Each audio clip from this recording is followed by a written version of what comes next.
कानातील फूल एक, सामानाचं पिशवी एक,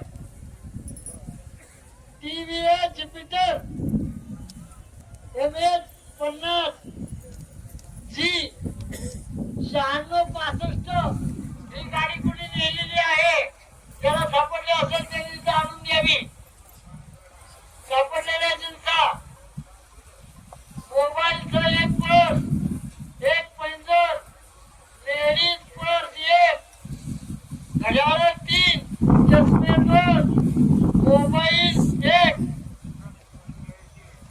टू व्हीलर गाडीची चावी एक, घड्याळ 2, पैंजण नग एक, जोडवा नग एक, या वस्तू आलेल्या आहेत. त्याच्याशी त्यांनी ओळख पटवून घेऊन जाव्या.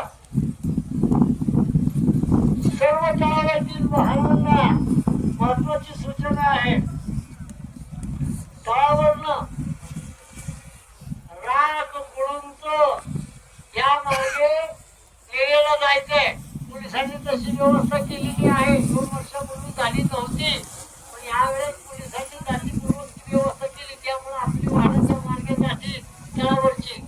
आणि विशेष तळाच्या बाहेर राहणारे जे पिंडीवाले आहेत त्यांची जेवढं निर्यामदच आहेत अशांनाच बायपासने आतमध्ये सोडलं जाईल. अन्यत्र कुणीही घुसण्याचा किंवा डबल लाईन लावून पुढे जाण्याचा प्रयत्न करू नये.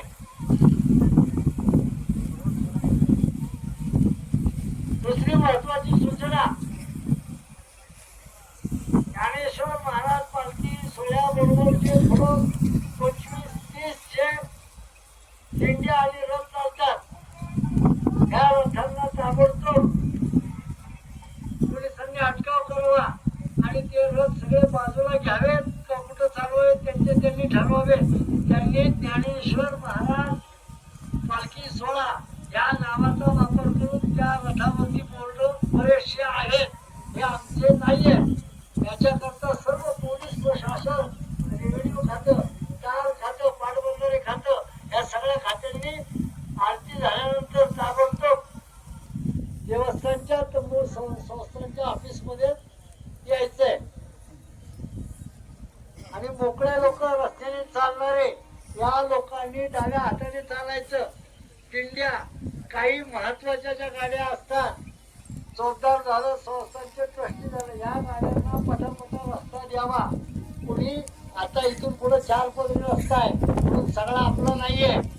या 4 पदराचे 1 पदर आपला असला तरी त्या पदरातून डाव्या हाताने सगळ्यांनी चालावं ही सर्व समाजाला विनंती आहे.